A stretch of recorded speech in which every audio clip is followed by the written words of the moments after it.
What is up, Impact Nation? Or hello, everybody that are members of the Force. I don't know what to call us anymore. Impact fans? I don't know, man. It's But that's a discussion for a little bit later on in the show. Right now, it's time for celebration. So before I even get started on this slammiversary pre-show, where I will give you my predictions and my thoughts on what will be going on down tonight in Orlando, Florida, it's a celebration. It's time for everybody at home. If you drink beer, if you don't drink beer, if you drink soda, if you got you drink only liquor, you drink wine, pop open the bottles, because it's time to celebrate, baby. We got my beer right here. This is a O'Fallon Brewery, right here, local beer here in St. Louis. Oh yeah, take that first little sip because it tastes so good. Oh yeah. It is Slammiversary Day. I'm excited for it. I'm so excited for this pay-per-view, guys, as I'm sure a lot of you are as well. Trying to make like a whole day out of it. Like I said in my review show on on Friday. I've taken this whole week off from work because it just happened to work out where nobody else is taking vacation. We don't have any big party catering things going on. Nothing big at the school going on. So, and plus it's a short week. We already had Monday and Tuesday off, so I went and took the rest of the week off. This is going to be a fun day and the rest of the whole week. Now, of course, we got the 4th of July on Tuesday. So, we had the G1 special last night, which is what I'm going to start off talking about. Actually, I want to just kind of get this out of the way. But I wanted to talk about that G1 special last night from New Japan Pro Wrestling. And the reason why I kind of bring this up and want to talk about this here on this show is it reminded me a lot of everything that Impact just did by going over to India, right?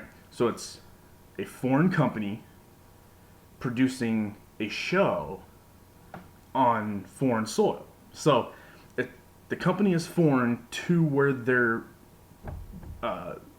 producing the show at, and where they're doing it at is foreign to the company that is producing the show. So it reminded me a lot of that. You have the New Japan, which is obviously Japanese, doing a show in the U.S. for the U.S. It was on Access TV, and it just kind of reminded me a lot of things. And some of the comparisons, I think, and look, they did do it live last night, and Impact does all their stuff taped, which you kind of have to do, obviously. If this was in Japan, this wouldn't have been live. So, and I'm sure it wasn't done live in Japan. I mean, maybe it was through different, like, streaming, people could stream it, but I highly doubt any other cable providers were showing that live on TV. I don't think so. I don't know. But they obviously had a lot of the same hurdles. Where for Impact, whenever they went to Mumbai, you had Indian announcers, like ring announcer, just kind of do double duty. New Japan didn't do that. They had a straight Japanese guy that still said everything in Japanese, and then they had a guy say everything again, another one, in English. I don't know. I kind of, and maybe that is why. Maybe they did also do it live in Japan. I don't know, but I would think it'd be better focus on the crowd that you're trying to bring in, the new customers you're trying to bring in. So I would have tried to really not overly Americanize, but just keep it to the one ring announcer. And then what you could always do is have your Japanese ring announcer say everything in Japanese, but only the Japanese crowd's hearing that. Like only the Japanese stream and TV production is hearing it, because it just was back and forth. Just a lot of noise. The matches were good. The first half, I don't know why you do an intermission whenever you got TV. That just seems really weird, because it kind of loses momentum, especially whenever that first half of the show wasn't all that great. It was okay. It wasn't terrible, but it wasn't great. Nothing grabbed you. You were just kind of like, okay, there's a bunch of guys fighting. And there was some different production things that just kind of were annoying. One was definitely how loud everything was, like the mic and the ring. Like, you heard everybody talking every little thing. Yeah, you'll get your little funny quotes, like in the first match, Matt Jackson at the end was like, I have a deal with Hot Topic. I can't lose on TV. That's funny, and that's good to hear. Like, it's always that's something different that you don't get anywhere else, but it also becomes really annoying, and like during the match, it becomes really annoying. So I didn't really like that. Once you got through intermission and you got to more of the more important matches, those were fun to watch. Those were really good. I think Jay Lethal and Hangman Page, even though the match was a little kind of, I don't know, not too overly exciting, I thought they told a good story and that was good. But the main two matches were obviously, these two matches were the best, and it was Omega and Elgin and Okada and Cody. I think Okada Cody, I think they really put on a great match. I think once they work together a little bit more, and maybe they have another match down the line, I think they can really do it. But they told a really good story. And, with Cody's time in the WWE, they focus on telling stories in the ring more than they actually do wrestling in the ring, if that makes sense. Because you can tell a story by wrestling, but I'm just saying, like, it's he added that other element of, he played to the crowd a lot. He knew where the cameras would be, so he knew how to play to the cameras. And usually in New Japan, you don't get that. They just tell a story through sport, through wrestling. Working different limbs and doing this and that. But yeah, overall, that was good. And also, the part that I wanted to bring up was the commentary. I don't know who else watched it, but I love JR, and JR still has an amazing voice. I'm not a big fan of Josh Barnett. Never really was. I don't know. It's not like he's terrible, but he's just not, I don't know. He doesn't add too much to it. He kind of has that David Otunga voice. Just kind of, yeah, okay. Is he talking again? Okay. JR obviously still has a great voice, and he does a good passion. And I know that they call the weekly show on Access, even though, and I know that the weekly show is just usually, it's almost like a year-old type shows that they're just like re-showing and they're calling over it. So I don't know how much that's edited up, how much like that's scripted up for them, and like they're just reading it. I don't know. But man, was he just, I guess at one point it was really bad in the beginning, and it was to the point where I'm sitting there thinking to myself, like, did you guys do any homework? Like, do you guys know who you're talking about? I mean, right off the bat, calling Jay Briscoe Mark and calling Mark Briscoe Jay, and then legit point out, like, Jim Ross went out to point out, the one with hair is Jay Briscoe, and the one without hair is Mark. I'm going, no, it's not. No, you're totally wrong. And there's nobody in the headset going, JR, you got that wrong. That's, you got to switch that up. No, nothing. Just calling a bunch of different people, like, kind of their names wrong and everything else. And I understand Japanese names are hard. I mess up a lot. But man, it's just, and Barnett was right there with them. Like, yep, that's who Mark and JR. Yep. And just totally wrong. And whenever War Machine came out, the front one was Raymond Rowe, and the bottom line, the bottom third pops up Hanson. Like, nope. And Hanson walks by, and Ray Rowe. I'm like, no, you guys got this all wrong again. So, but it's New Japan, it's Ring of Honor, so it's all right. It's no big deal. If that was Impact, everybody would have been shitting all over it. Okay, that would be like Matthew from Botchamania wouldn't even have waited to do a Botchamania episode. He would have just been throwing that out there, like, "Hey, look how bad this is." if it was Impact, Global Force Wrestling. So that stuff always just kind of annoys me. But that brings me to the commentary thing of what could possibly be happening tonight. And the main event. JR, during Cody's whole entrance, oh, there's Cody and there's Mrs. Cody. They don't have a last name. Like, he went through the whole story of, like, they don't have the Rhodes last name. And then throughout the whole match, he called Cody Rhodes. He didn't even call Cody Rhodes, except for maybe a couple times. He called him Rhodes. Oh, Rhodes with the miss. No. Like, oh, how much money did he just cost New Japan? Or since he also kind of works for WWE, is he getting away with it? Who knows? I don't know. But my wife sitting there watching this with me last night. She had just got home from work, like right before that main event started. Excuse me. And every time JR would be like, "Oh, and Rhodes with it," she would just start laughing because she knows the story. Because I've told her about it before. Whenever Cody was coming to Impact, and so she's just like laughing the whole time, and I couldn't help it either. But that brings me again, like I said, it brings me to tonight's commentary. For Slammiversary, with our commentators for the night being Robert Flores and Don West. Don West I'm not too worried about, just because it's Don. It's Don West. He's going to bring enthusiasm. He's going to mess up. He messed up anyway, like whenever he was here before. He was not a great commentator. He made up for being passionate, though.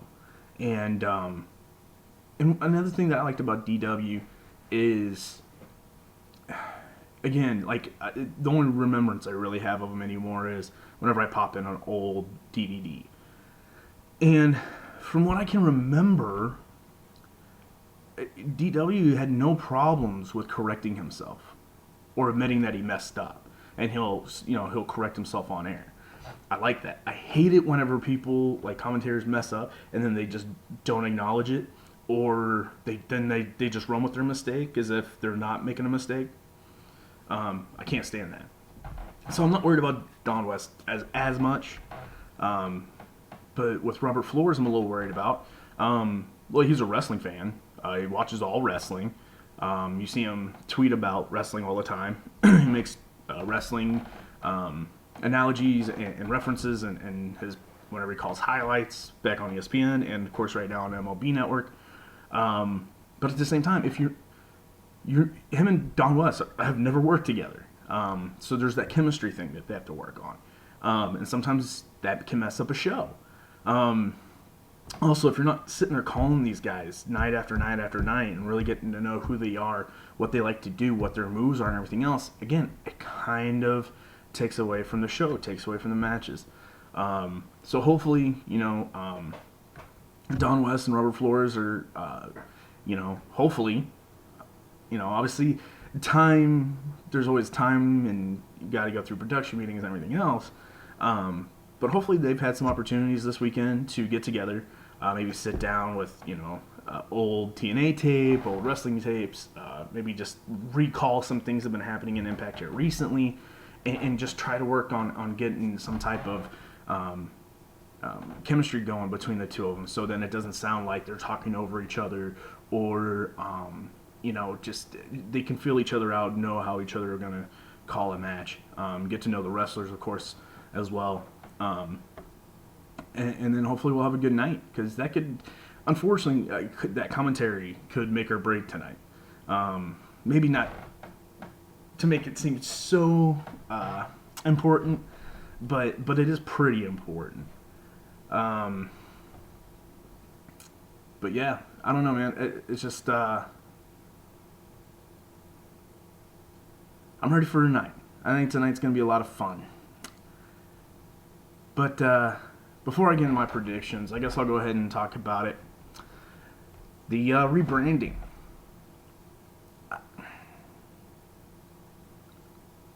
I don't know how to feel about it. I really don't. And disclaimer, I'm going to keep supporting the company. If it's the same company, and they're going to keep everything going and everything else, I'm going to support it. I support all wrestling. Just as a long time TNA Impact Wrestling fan. Pretty much been watching since their debut on Fox Sports. And I've gone back on YouTube and I've rewatched a lot of the weekly pay-per-view stuff. But it's an odd end of an era. You know, and I think I would have been more okay with the rebranding if they just would have done the rebranding. That. Or if they would have just held off. Keep calling it TNA Impact until you get to Slammiversary. And then this weekend you rename it Global Force Wrestling. But there's many different layers here. One, it's odd. Like, I almost feel kind of sad because it's done. Like, TNA Impact is done. Obviously, they're keeping Impact for the name of the show, which is great. And just the company's not Global Force Wrestling. But it is. It's an end of an era. It's done. TNA is no longer. It is now Global Force Wrestling. So it's a little sad, you know? It's kind of like, oh man, I've been calling it this for 15 years. Like, it's just gonna be weird. But then there's the part of me that, you know, anytime Impact does something, I look at it as if, okay, is this gonna help bring in the naysayers, or is it gonna keep them looking like the naysayers are correct? And I feel like almost this is it. You know, some of the things that the naysayers hate is the fact that they can't find, you know, they can't stay on a cable company. They can't find a day. They've been changing days. We've had the show on Monday, Tuesday, Wednesday, Thursday, Friday, Saturday. Like, it's been all over the board, all different time slots, different TV stations. And now it's several different names. TNA, Impact, GFW. You know, and it's confusing. And if you're trying to bring in people, they have to know what they're looking for. And maybe in the long run, this will be just fine, and it, you know, it'll work itself out. But as of right now, I look at it as like, man, damn, now all these people that already say TNA sucks or Impact sucks because they don't know what to do or they don't know what they're doing, this kind of makes it look like, again, they don't know what they're doing. Why would you rebrand it for a second time in just several months? Either just keep it Impact, or you should have just held it off and then done Global Force Wrestling rebranding now like they're doing it. That's all. Like, that's just kind of like where I feel about it. I'm all over the place on it. But it just kind of, you know, there's the part of me that's like upset that it's done. Then there's part of me that's like, man, but you know what? I'm looking forward to the future. And then there's part of me that's like, but damn it, they kind of play right into the people that, you know, the TNA haters. It just sucks. But I'm not going to dwell on that. I got that rant out of the way. Because now it's time to join the force, baby. Join the force. So good. It's so good. It's a beautiful 90 degrees here in St. Louis. But it's great. Humidity's not terrible. Nice, kind of good wind. Keeps it cool. It's nice. I went out for a good run this morning. It was nice. Just getting ready for Slammiversary. Which brings me to the show. My predictions. What I think is going to happen on this card. So let me grab my notes out here real quick. Alright. So, I don't know what order these matches are going to be in. If I was a betting man, I would think that Tag Team 4-Way is probably going to start off. That would be my guess. But I'm just going to go in this order of the match card that I found on the internet that just kind of listed them in this order. This is how I put it down in my notes. This is just where I'm going to go with it, okay? So again, we're going to start off the first match that I'm predicting here is the Jeremy Borash, Joseph Park versus Josh Matthews and Scott Steiner. This build's been fun. The video packages, the vignettes that they've done with Jeremy and Joseph Park have been great. They've been absolutely hilarious. I love the montage, the workout montages and stuff. And then that last one, man, was really done very well. Where Jeremy goes, "You got to find the inner monster," and hands him that Abyss toy. And then, you know, they go and like he's having these flashes and stuff. I think it was really cool. Very well done. Which I have two predictions for this. One, I'm not saying he's coming out as Abyss. Excuse me. But at some point in that match, Joseph Park will turn into Abyss. And I believe it will be like old school masked Abyss. Because he mentioned old friends. Now I know he's holding Janice, but I'm just saying it just, especially with it being that 15th, that's a big anniversary year. They seem to be pulling out all the stops for tonight, and I just feel like that would probably get the biggest pop. I'd pop just to see Abyss back, obviously, but we just saw the face paint decay Abyss, and I never really cared for that Abyss as much. Not that I hated it, just I want him to be old school Monster Abyss. And how awesome would it be if JB does come out first, right? Comes out by himself, and then the Joseph Park music hits. Nobody comes out. They start up the Joseph Park music again. Then Abyss comes out, chains, and who's behind him but Father James Mitchell. Pop. I'd pop hard for that one. That'd be awesome. I don't think that's gonna happen, but that would be really cool. That would be pulling out all the stops for that. But I do think Abyss will come out at some point, whether, like I said, it's at the entrance or, you know, it's one of those things like they start fighting. Maybe Steiner chases them off, right, to the back, and now it's just JB versus Steiner and Josh, and then all of a sudden here comes out Abyss. I do think that's how it'll happen, because I do think JB and Joseph Park / Abyss will win the match. Then we've got the D'Angelo Williams and Moose versus Chris Adonis and Eli Drake.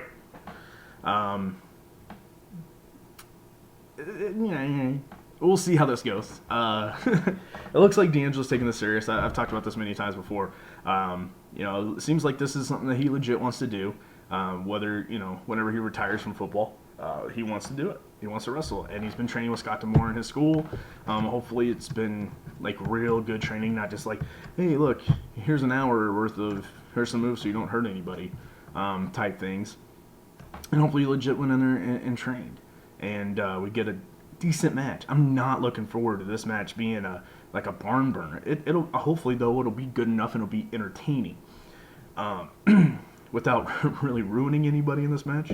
But I got D'Angelo Williams and Moose winning this.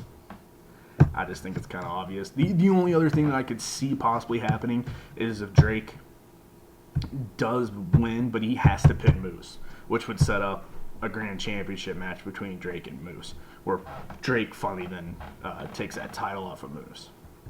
But no, I think this is one of those kind of feel good. We got a celebrity feel good matches, and D'Angelo Williams and Moose wins.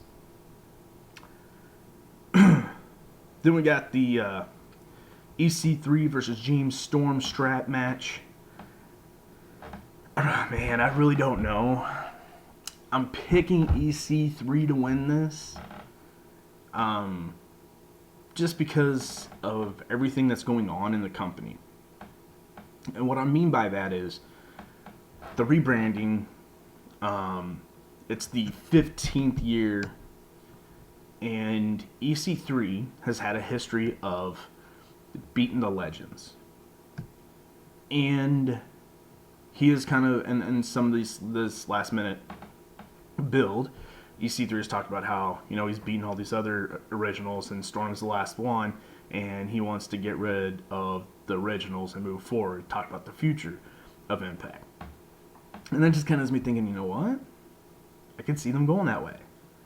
I mean, personally, because I'm such a big James Storm fan since day one, I'm hoping it's James Storm. because EC3's always had the upper hand, and so hopefully it would be Storm that wins. And hey, if he is the one that's going into the TNA Hall of Fame, or I don't even know what the hell they're gonna call it. Let's say they don't even do it anymore, then who knows? But if he is going into the Hall of Fame, this would be one of those matches where Storm wins, and it's a feel-good moment. The original, wins. The match Slammiversary goes into the Hall of Fame. All that stuff. But my gut's telling me EC3, so I'm going with EC3. Then we get Full Metal Mayhem. We have the Edwards versus the Richards. Eddie and Alicia versus Davey and Angelina.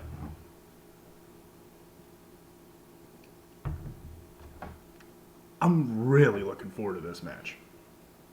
I think this match, I might not go as far as say be the match of the night, but this could be a big time show stealer. This could be up there.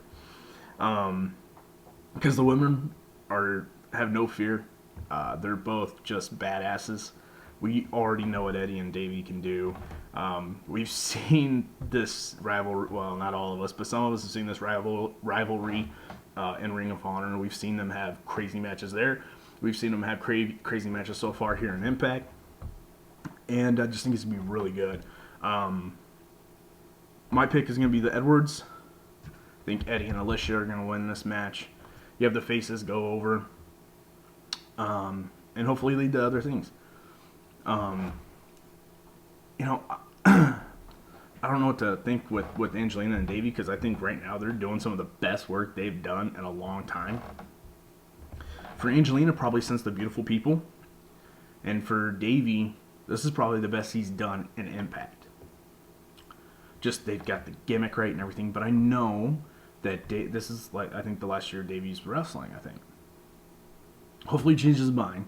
But I think that also plays into having Eddie and Alicia go over and win. But I just don't know where you would go. This rivalry's been so heavy that I don't know where either one of them go after this. But yeah, I got the Edwards is. Then we got the X Division title match, 2 out of 3 falls, Low Key versus Sanjay Dutt. Again, this one I had to think about a lot.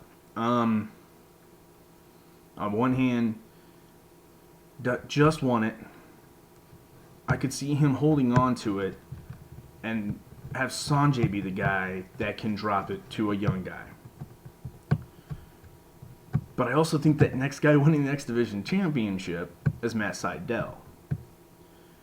And it would be a lot better if Sydal took it off of a heel, especially like Low Key. So, I was thinking about it back and forth. I think Low Key's going to win it. I think Sanjay Dutt won the title mainly because they were in India. Not just because of that, but I think that's why it really did happen. I don't think, I think they went, what, Sanjay, you deserve this title for so long. You've done so much. Welcome back. By the way, we're doing a tour in India. We feel like if you're going to win it, you should win it there. You should, it should be a big deal. But I think it's one of those, I think this was more of a lifetime achievement title win than anything. So I think the title will go back to Low Key after tonight, and then I think we'll see Low Key versus Matt Sydal at some point.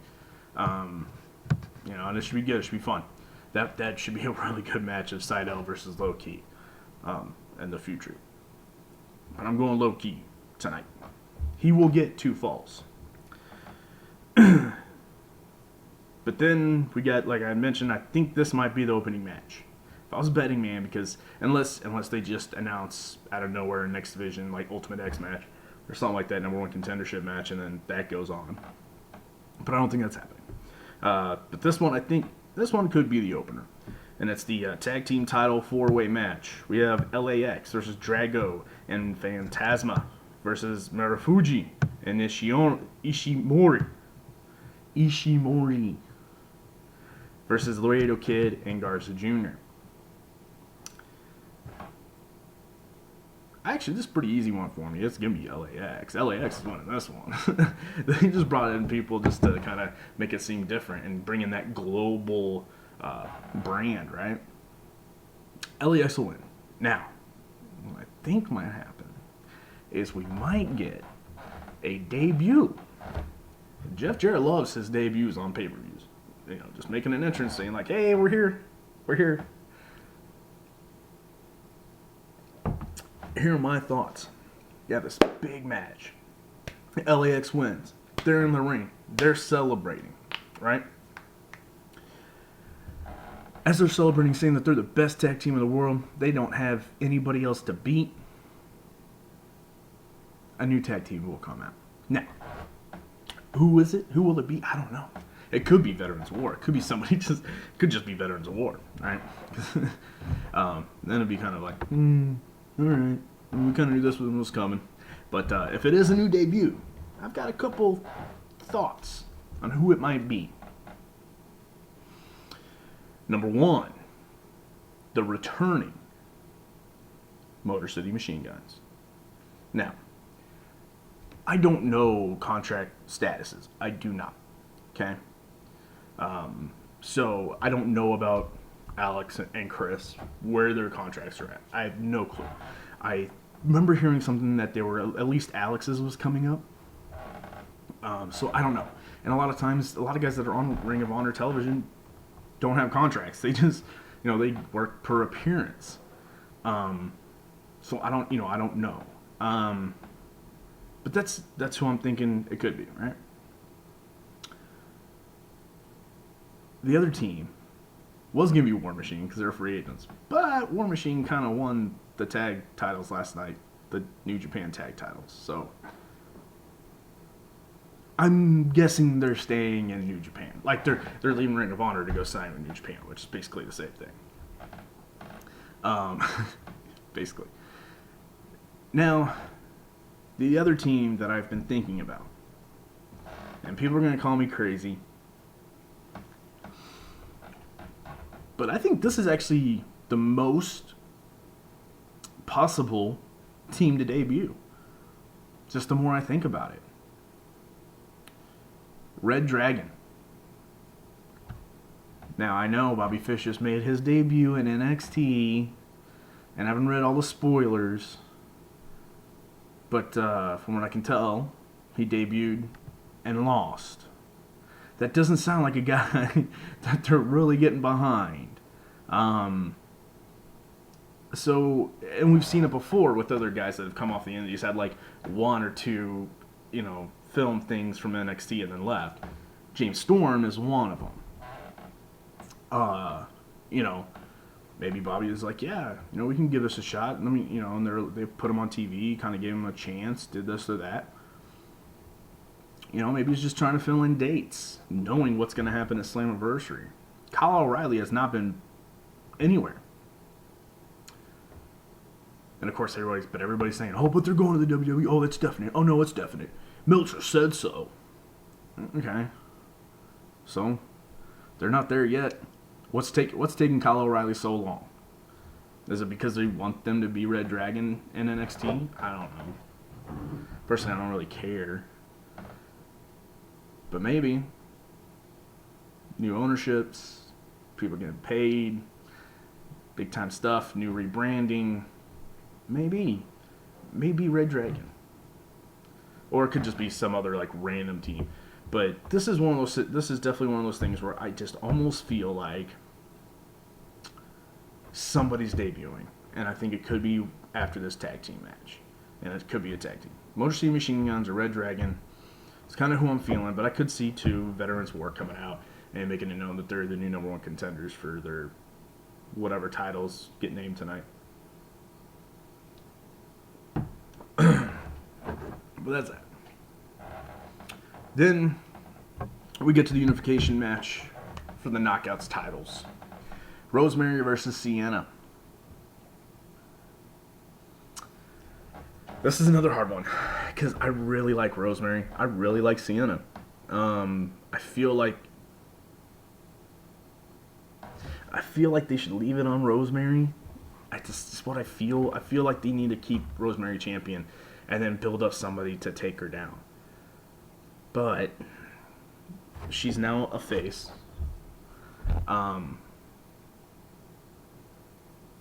And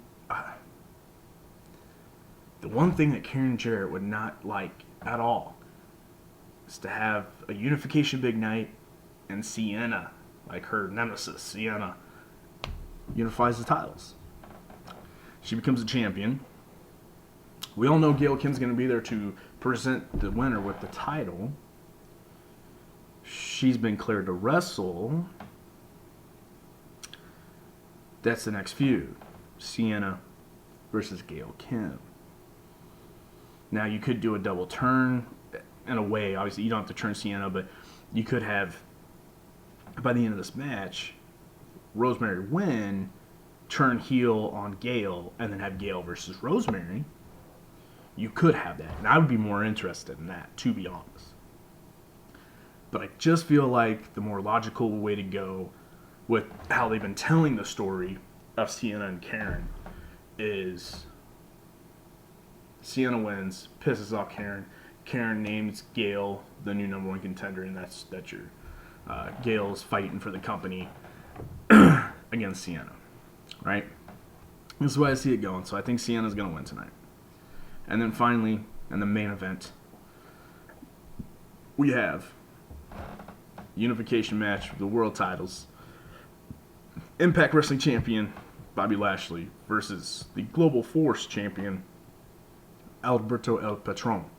Now, Bobby Lashley will have King Mo in his corner, and El Patron will have his father, Dos Caras, in his corner.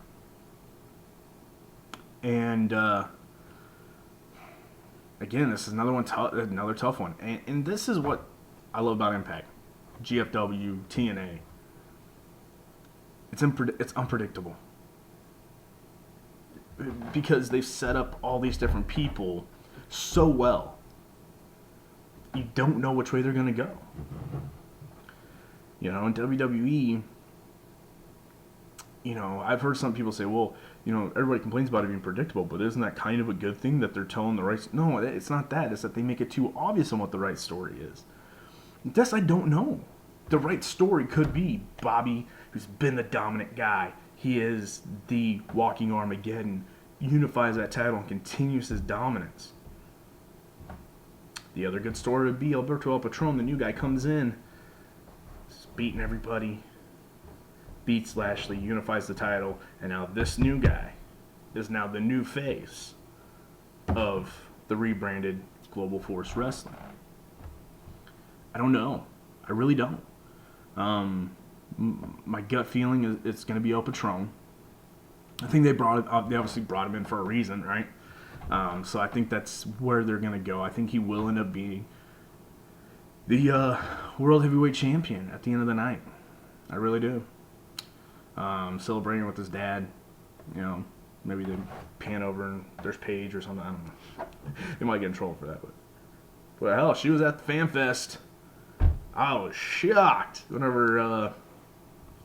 I'm so sorry if I messed up your name. I can't remember your Twitter handle. Jorge L. Martinez, I believe, on Twitter. Can't remember what your Twitter name is, but I just know the name, the bold name. If you're watching this, you know, leave your Twitter down in the comments, man. He was at FanFest and took a picture while he was waiting in line, and there's Paige. And, you know, hey, that's cool. Paige is at a TNA event. Oh, man. Tell you what, she would fit in very well with the knockouts. And part of me thinks she knows that. Like, I think she knows that she would be perfect in Impact. In Global Force, whatever. But yeah, so I think that was kind of cool. I think that's who's going to win. I don't know, man. Tonight's going to be something else. I'm anxious. I'm nervous. I'm excited. I have not felt this way for a wrestling pay-per-view maybe since I was a little kid. Yeah. It's been a while. It's going to be good. And I can't wait to see what other surprises come out? Hopefully, we get to see new titles. Um, I'm very, very torn on the title stuff too. The Knockouts title looks nice. I actually like the GFW Women's title a little bit better. I just hate that color scheme, but the look of it's good. I like the World Heavyweight Championship for GFW. Again, just hate the color scheme. Because I don't necessarily hate the Impact Championship title right now, but the old one was way fucking better. This one's just kind of it's there, it's whatever. I love the TNA Tag Team Championship belts. Those things are amazing. The X Division title, bring back like the old X Division title, the original. Or at least something closer to that design. I don't like this one. It's just something about that like bright green. Like, who wants to wear that stuff? I like the color schemes of the red. I like the color schemes of the blue. I don't know. I could see him sticking with the green because it's not. That's not one of the colors for anything WWE. So it sets themselves apart. So I can see that. I can see them doing that. I just don't. No neon green, and the belts don't have to have that fucking color on it. Like, just leave, they're gold. Like, just give them the color gold, and that's fine. They can be just fine like that. Some different surprises. They mentioned something about the Orlando mayor being there. That'd be cool. If Shaq does show up, that'll be cool. If we have any other new debuts, that'd be awesome. If I don't even. I feel like there's gonna be. I feel like they're going all out. I don't know how they're how far out they're gonna go, but hopefully we get to see some really good possible debuts, some re-debuts. I don't know if they do the Hall of Fame thing. My gut is saying I hope it's Jeremy Borash. I really do. One thing that the whatever branded Hall of Fame can be different from the WWE. They can what can make them different? One, they already have one thing different. That's a referee in there. But something different else is that they can give the nods to these guys that work their asses off behind the scenes. Jeremy Borash is probably that guy. Mike Tenay would be great. See him go in. I hope that they would do Mike and Don together. They're the commentary team, so they go in together. That would be really cool. DW's already there. Maybe they can get Mike Tenay there. I know I saw the rumor that he turned down to actually call it, which sucks, but who knows? I don't know what his relationship is with anybody over there anymore. So we'll see about that. Outside of those guys, Abyss, James Storm, it'd be kind of cool. Obviously, there's guys that can't go in it.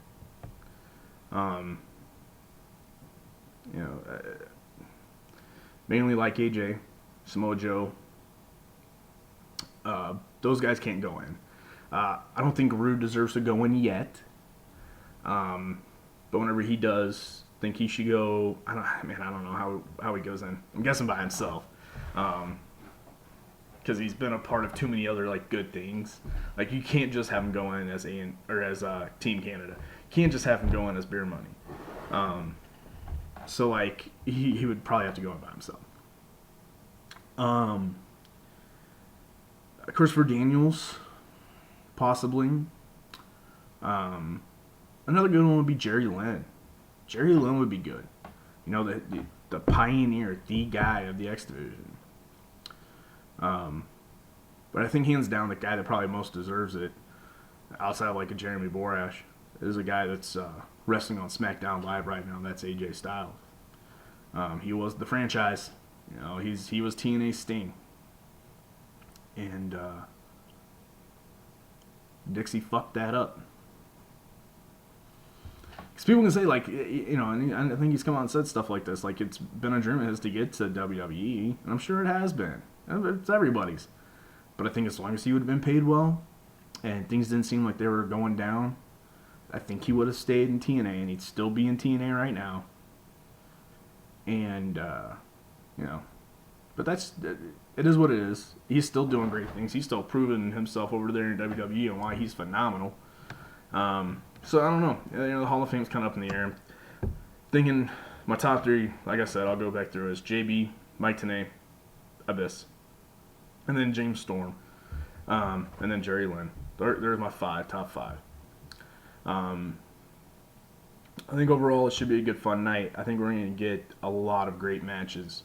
I think every single one of these are going to be insane. Nobody's holding back tonight. I think everybody's going out and wanting to top each other.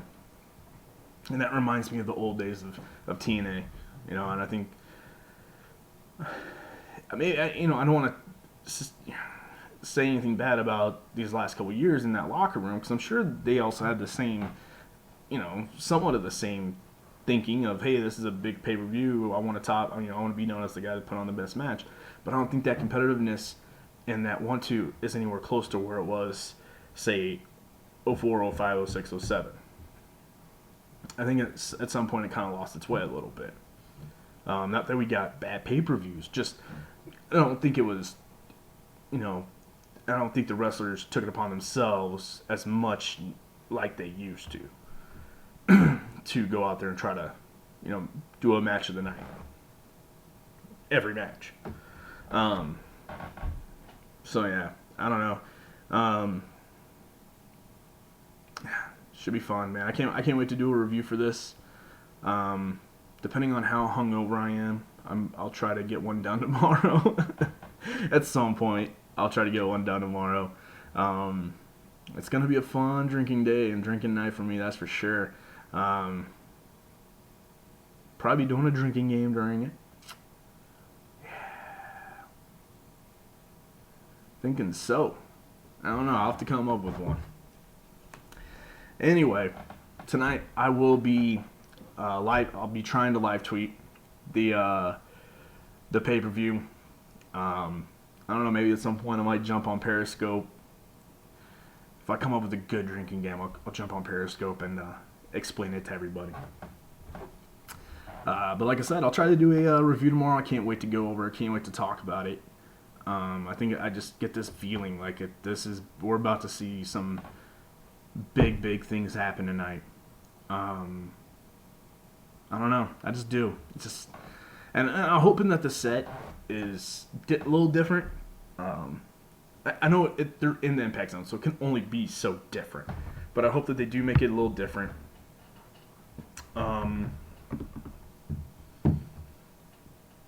I hope for Jeff Jarrett to make an appearance on TV. I actually kind of do. I don't know how other people feel about that, but I kind of do. Gonna hoping Jeff does do an appearance on TV, says whatever he needs to say. I don't know, but that should be cool. Yeah, I think that's where I'm gonna leave it, guys. We're approaching, 50 minutes. So this is gonna be a little bit of a long one. But to everybody that has been watching TNA wrestling since the beginning, I'll do my best Barry Scott impersonation. Ready for this? We watched it from the beginning when it was TNA. Cross the line. And now we must join the force and go on to the future with GFW, baby. Tonight is Slammiversary 15. Nobody thought that they'd still be around today. And not only are they still around, we got a future, and they're kicking ass. So, hopefully you've had a beer with you this whole time. I want to give a quick cheers to everybody out there that's been following this company for 15 years. If you've been following this company for only the last couple weeks, cheers, keep supporting, go order the pay-per-view tonight, keep watching every Thursday night on Pop TV, and here's to 15 more years. Cheers.